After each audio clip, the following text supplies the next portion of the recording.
Langkah pertama, kita akan mendirikan tripod di atas titik pantau dan pastikan atur tinggi tripod tidak terlalu tinggi atau rendah.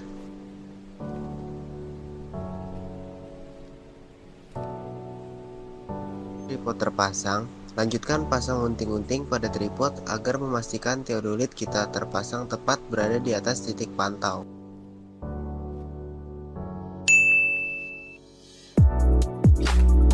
Setelah sudah dipastikan tripod berada di atas titik pantau, selanjutnya kita pasang teodolit di atas tripod dan jangan lupa untuk menguncinya.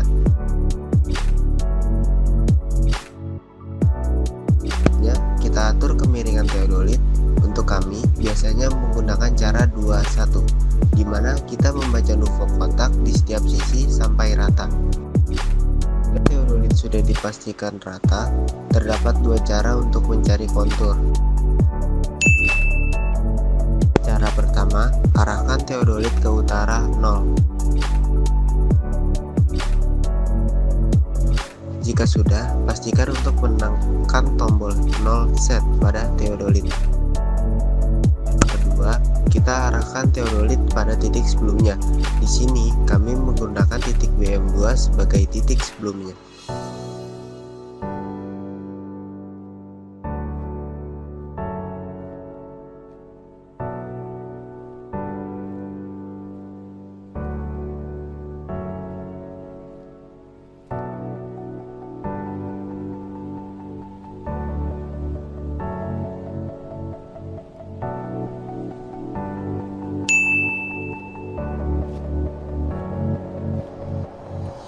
Saat unting-unting sudah dipasang, arahkan teodolit ke titik BM2. Jika sekiranya garis biduk sudah mendekati tali pada unting-unting, kunci penggerak horizontal, lalu gunakan penggerak halus.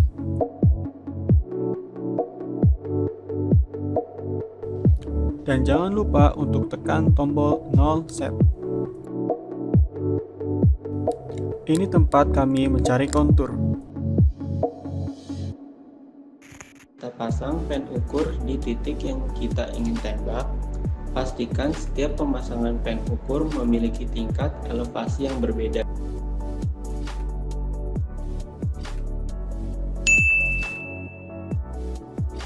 Selanjutnya, taruh rambu ukur di tempat pen ukur berada. Usahakan yang memegang rambu ukur tidak banyak bergerak dan bergoyang agar rambu ukur mudah dibaca. Gunakan bacaan tengah yang sama di setiap titik. Kami menggunakan bacaan tengah 1,5 di setiap titik yang diukur. Rekan yang sedang menembak menggunakan teodolit, komunikasikan dengan rekan yang menulis data.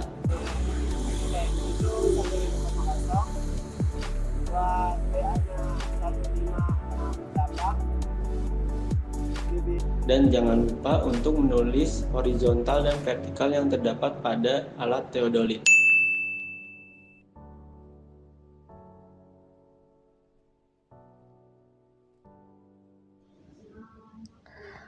Halo semuanya, akhirnya kita udah sampai di analisa hasil pengukuran jarak tinggi titik dan koordinat untuk kontur nih.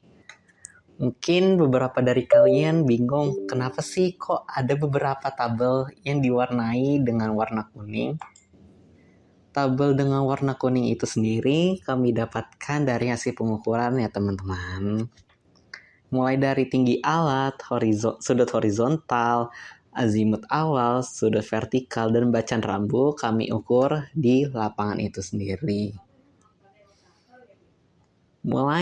Gak usah lama-lama ya teman-teman, mungkin kita langsung mulai aja ya. Untuk pertama kali kita mencari azimut selanjutnya. Untuk azimut selanjutnya kita bisa lihat di sini rumusnya, yaitu azimut awal yang kami dapatkan di lapangan dan ditambah dengan sudut horizontal yang sudah didesimalkan. Seperti apa sih sudut horizontal yang sudah didesimalkan? Yaitu 178 derajat ditambah 46 menit dibagi 60. Kenapa sih kok dibagi 60? Karena 1 jam itu 60 menit ya teman-teman. Terus ditambah 29 dibagi 3.600. Sama halnya seperti menit. Dia dibagi 3.600 karena 1 jam itu 3.600 detik. Jadi azimut awal ditambah 178 derajat ditambah 46 dibagi 60 menit ditambah 29 dibagi 3.600 detik. Didapatkan hasilnya yaitu 271,878. Berikutnya pun rumusnya sama. Terus gimana sih kok bisa azimut awalnya nggak berubah-berubah? Itu kita kunci memakai F4 ya teman-teman. Azimut awalnya kita kunci memakai F4 untuk Windows. Makanya rumus ke bawahnya itu selalu memakai sudut azimut awal ditambah horizontal yang sejajar dengan azimut yang kita ingin cari.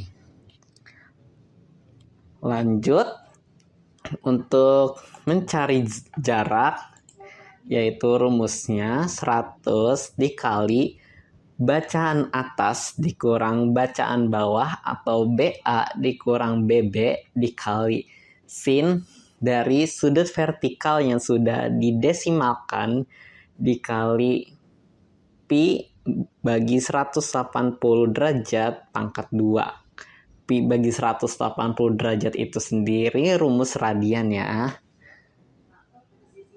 Sama halnya kayak sudut horizontal yang tadi, sudut vertikalnya harus didesimalkan.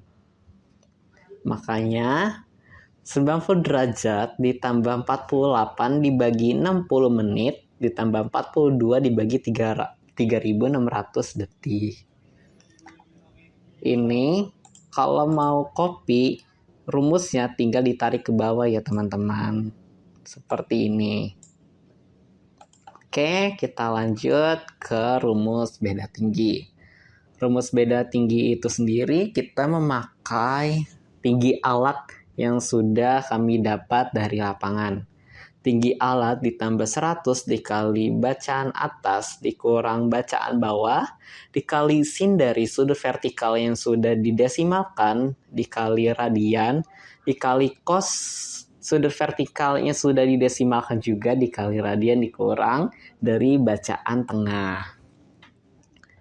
Rumusnya sama, tinggal untuk mudahnya tinggal kita tarik ke bawah seperti ini, nanti yang di bawahnya mengikuti, asalkan ada datanya.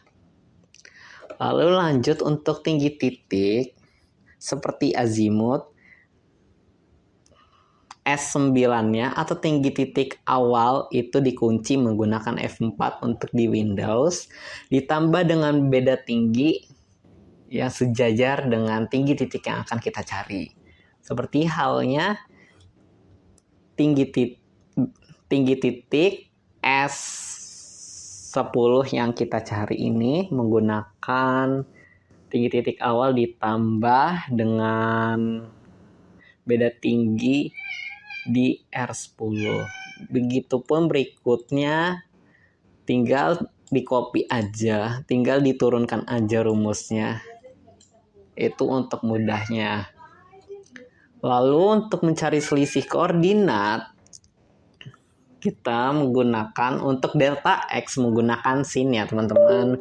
Makanya jarak dikali sin dari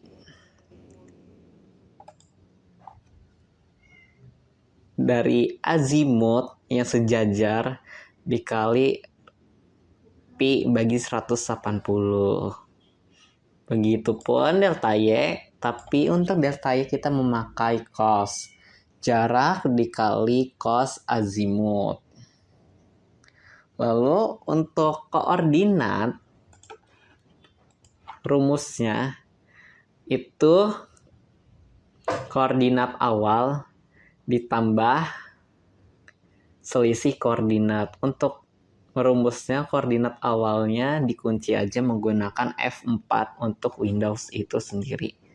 Nah, untuk koordinat awal ini dapatkan dari hasil koordinat di bawah ini.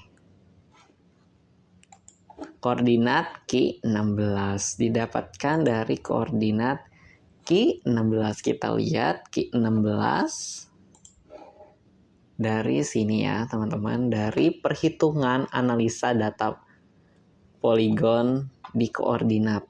Kita taruh di kontur. Saya lupa untuk mengkuningkan tabel. Dan inilah untuk rumusnya sama, diturunkan saja untuk memudahkan kalian. Untuk hasilnya seperti ini ya teman-teman, bisa dilihat. So, itu aja rumus dari untuk mencari pengukuran jarak tinggi titik dan koordinat untuk kontur. Bisa dipelajari.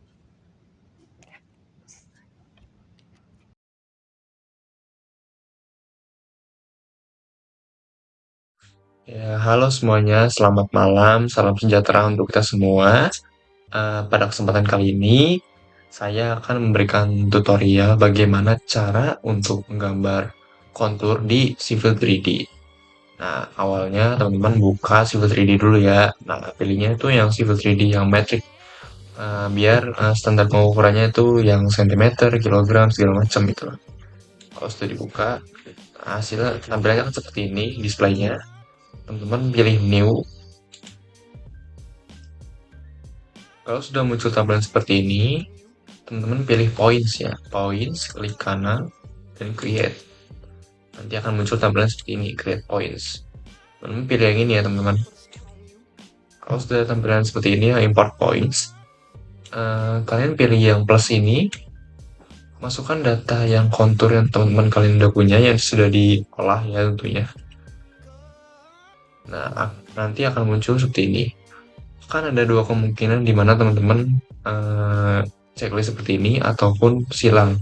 Kalau teman-teman mendapatkan hasilnya itu silang, berarti ada kesalahan di file format pengolahan data teman-teman. Caranya, jadi saya akan kasih tahu juga cara mengolah data yang benarnya. Nah, kita masuk ke Excel terlebih dahulu.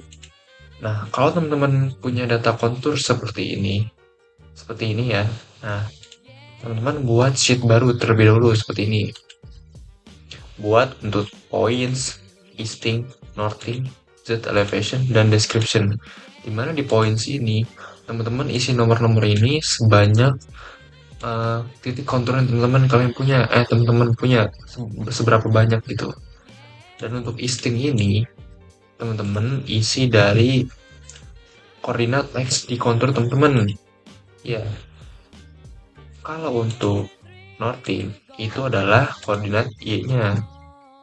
Dan untuk Z elevation ini adalah di bagian tinggi titik ini teman-teman.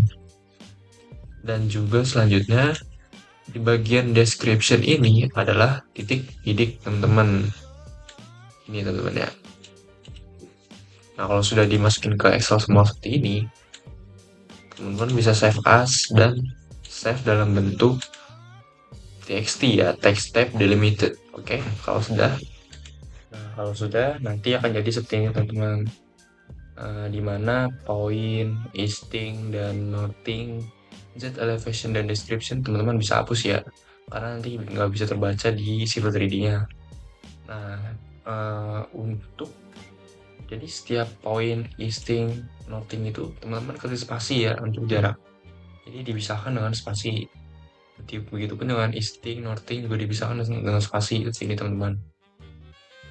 Nah, ini juga dipisahkan dengan spasi semuanya ya teman-teman. Nah, kalau udah teman-teman bisa save as dan save file txt ini. Kalau teman sudah masuk Civil 3D lagi kembali. Nah, kan tadi saya udah bener ya, udah bener. Nah, jadi checklist. Nah, teman-teman pilih yang PNZD dimana sesuai dengan format yang kita buat tadi, yaitu point number, easting, northing, point elevation, dan row description. Ini sesuai ya teman-teman. Kalau udah, teman-teman bisa add points to point group, pilih yang ini dan namakan sesuai dengan kemauan teman-teman. Karena saya kelompok B1, maka saya namakan contour B1. Oke, dan klik OK. Ini teman-teman bisa X saja ya. Nah, ini kecil banget ya teman-teman tuh, kelihatan kecil banget. Tapi pas teman-teman zoom, ini gak karuan nih bentuknya nih. Atau bisa nabrak, bisa kegedean. Teman-teman bisa skalanya dikecilkan, bisa jadi 1:200. Nah, ini kan lebih enak dilihat nih. Tuh. Atau 1 banding ya 150 mungkin. Better lah, better. Nah, kalau sudah seperti ini, teman-teman pilih ini, lalu pilih point group properties. Teman-teman bisa setting nih.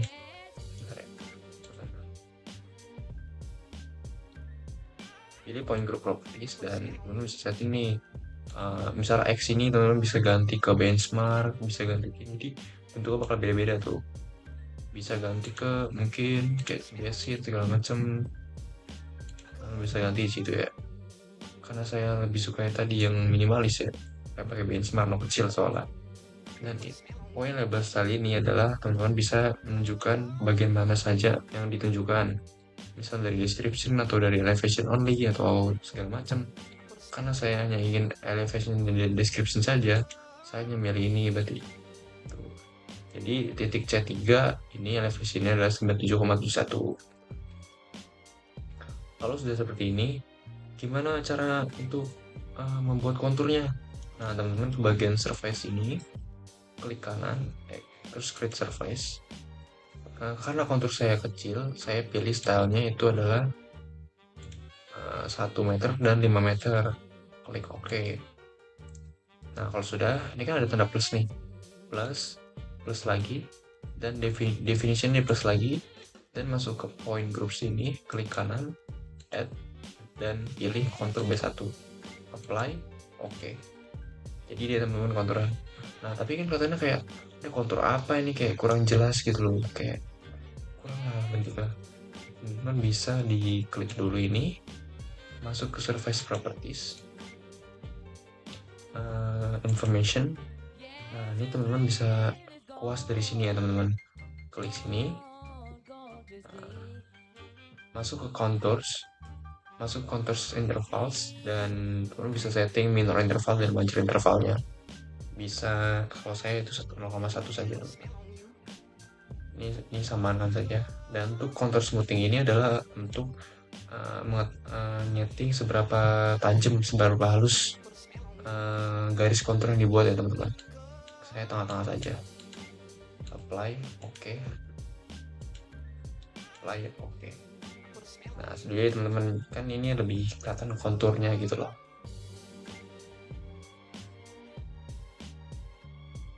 Nah, kalau teman-teman sudah sampai kontur seperti ini, kita akan melakukan analisa untuk elevasi, kemiringan, dan juga watershed. Nah, untuk memunculkan analisa tersebut, pertama kita mulai dari analisa elevasi terlebih dahulu ya. Teman-teman masuk ke, teman-teman klik ini terlebih dahulu, masuk ke surface properties, pilih yang ini, kita ganti ke elevation bending, terus pilih yang kuas ini ya teman-teman, lalu pilih summary, cari elevation. Ini pastikan range color scheme-nya itu adalah rainbow, oke? Dan number of range-nya itu adalah 20.